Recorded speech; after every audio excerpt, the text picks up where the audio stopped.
एक दिन मैं YouTube पे प्रीच कर रहा था, लाइव चल रही थी वो मीटिंग। मैंने वहां पर कहा, गलत आदमी से शादी करने से अच्छा है सिंगल रहो। किसने नीचे कमेंट किया, और कर दी हो तो? किसी और ने कमेंट किया, भुगतो। अब जानो, फेस करो खुद। समझ रहे हो? आज जितने भी यूथ यहां बैठे हुए हैं अंडर 30 जिनकी शादियां नहीं हुई हैं, मैं आपको एक सलाह देता हूं, एक एडवाइस देता हूं। घर ले लिया, नहीं समझ में आया, चेंज हो जाएगा। जॉब कर ली, नहीं समझ में आई, चेंज हो जाएगी। कपड़े लिए, नहीं समझ में आए, चेंज हो जाएंगे। पर मैं आपको बताना चाहता हूं, शादी एक ऐसी चीज है जो अगर आपने कर दी, ये बदली नहीं जाएगी।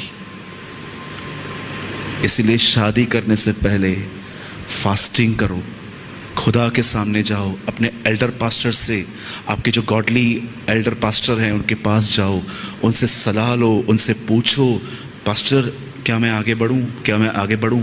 मैं आपको बताना चाहता हूं, आज क्रिश्चियन मैरिजेस भी सक्सेस नहीं जा रही हैं। मसीह लोग घर में पता है झगड़े कर रहे हैं आजकल, और जानते हो झगड़ों में वचन भी बोलते हैं। हस्बैंड वाइफ को बोलता है मेरे अधीन रहे, लिखा है पत्नी को पति के अधीन रहना है। और जानते हो पत्नी क्या बोलती है, हाँ ये भी लिखा है कि पत्नी को अपने समान प्रेम करना है। वचनों को लेकर लड़ते हैं। ट्रस्ट मी, हमारे बॉम्बे में कितने केसेस आते हैं हस्बैंड और वाइफ के। कभी कभी मैं 3-3, 4-4 घंटे एक एक परिवार को बैठ के समझाता हूं, भाई झगड़ा मत करो, लड़ो मत। इवन अभी एक केस आया, एक हस्बैंड किसी और के साथ फंसा हुआ था। ये बात वाइफ को पता चली और वो लोग मेरे ऑफिस में आके बोल रहे हैं, ब्रदर ऐसी बात है, अभी आप क्या बताओ। जानते हो मैंने क्या कहा? डिवोर्स मत दो, एक मौका दो एक दूसरे को, बातें बन जाएंगी। मैंने कहा तुम नहीं जानते हो कि टूटने के बाद कितनी डिफिकल्ट है लाइफ। आज डिवोर्स हो रहे हैं, पता है? God hate divorce. परमेश्वर को नफरत है इन चीजों से। Please be serious. अब देखो शादी पे कितने जोक्स बनते हैं आजकल। मुझे बहुत दुख होता है, मुझे कोई खुशी नहीं होती है इन जोक्स को पढ़ के कि कितनी पवित्र चीज का मजाक बनाया गया है।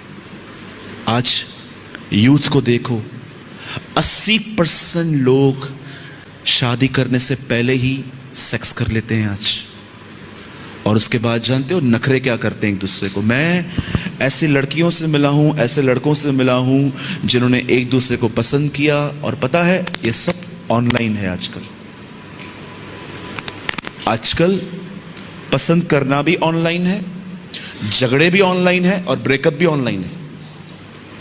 सब ऑनलाइन है आजकल। अच्छा मुझे एक बात बताइए, किसी का फोटो देखकर आपको प्यार हो कैसे सकता है?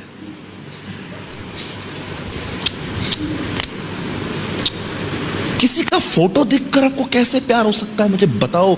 आप उस पर्सन से मिले तक नहीं हो, और आपने उसको प्रपोज भी किया है, और आप उससे प्यार भी करते हो, आपने एक बार उससे मुलाकात नहीं की है। आप समझ पा रहे हो? You are in a lust. सोचो, मेरे कलीसिया में एक भाई आए, उन्होंने कहा ब्रदर मुझे शादी करनी है। मैंने बोला कहां से पकड़ के लाया तू उसको? बोलता है फेसबुक पे मिल गई। क्या किया? मैंने फोटो देखा, हेमा मालिनी लग रही थी, और मैंने उसको बोल दिया मैं तुझसे शादी करूंगा, ये वो। आज दोपहर में वो लोग आ रहे हैं, आपको मेरे घर पे आना है। मैं हैरान हो गया, फोटो देख के प्यार। आप बिलीव कीजिए, बात पक्की हो गई। मुझे खुदा ने कहा इससे मना कर, he is not a mature person. मैंने उसको फेस पे कहा ब्रदर वेट करो। आप बिलीव करेंगे, शादी की उन्होंने। 3 महीने के बाद आज वो एक दूसरे की शक्ल को पसंद नहीं करते। अब दुआ करवाने के लिए आए थे, हमें अलग होना है, प्लीज आप हमारी मदद करो। मैंने कहा आई एम सो सॉरी, मैं जोड़ने में बिलीव करता हूं, तोड़ने में नहीं। बहुत गंभीर बनिए इस चीज में। जब आपकी मैरिज की बात आए, प्लीज किसी अनगॉडली पर्सन को देखकर जो अपने ही हिसाब से जी रहा है फॉलो मत करना। Wait, pray pray pray pray, दुआ करो। उसने तो कहा मैं तुमसे कहता हूं आनंद करो, मैं तुमसे फिर कहता हूं आनंद करो। मैं तो ये कहता हूं इंतजार करो, मैं तुमसे फिर कहता हूं इंतजार करो। वेट वेट वेट करो। बाइबल क्या बताती है? असमान जुआ, असमान जुए में न जुटो। व्यवस्था में लिखा गया है जब तू हल चलाए तो एक तरफ बैल और एक तरफ कोई और जानवर मत रखना, क्योंकि असमान जुआ ना होगा।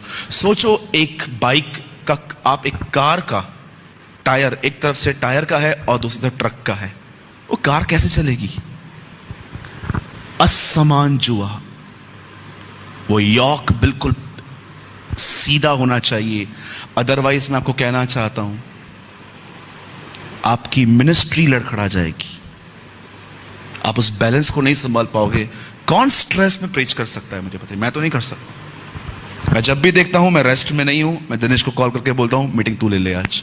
बोलता है क्यों? मैंने बोला नहीं ब्रदर, 500 लोग आते हैं कलीसिया के अंदर, मेरी वजह से उनको कुछ नहीं मिले, मैं ये बर्दाश्त नहीं करूंगा। तू रेस्ट में है ना? यस, गो प्रीच। और फिर जब मैं उन चीजों को सॉर्ट कर देता हूं, सॉल्व करता हूं, देन आई प्रीच, ताकि मेरे अंदर से खुदा बह सके। क्योंकि कई बार जब आपका मन वश में नहीं होता, आपके संदेशों में बदलाव आ जाता है। बहुत जरूरी है कि माइंड स्पिरिट को सपोर्ट करे। आपको पता है आप कब सबसे ज्यादा ताकतवर रहते हो? जब आप रेस्ट में होते हो। लेकिन आप थोड़ा भी काम करके थक जाओगे जब आपके अंदर रेस्ट नहीं होता है। इसलिए यीशु ने कहा जो मेरे पास आएगा मैं उसे विश्राम दूंगा। इंसान की पहली जरूरत पैसा नहीं है, अच्छे कपड़े, ब्रांडेड फोन्स नहीं है। उसकी पहली जरूरत पीस है।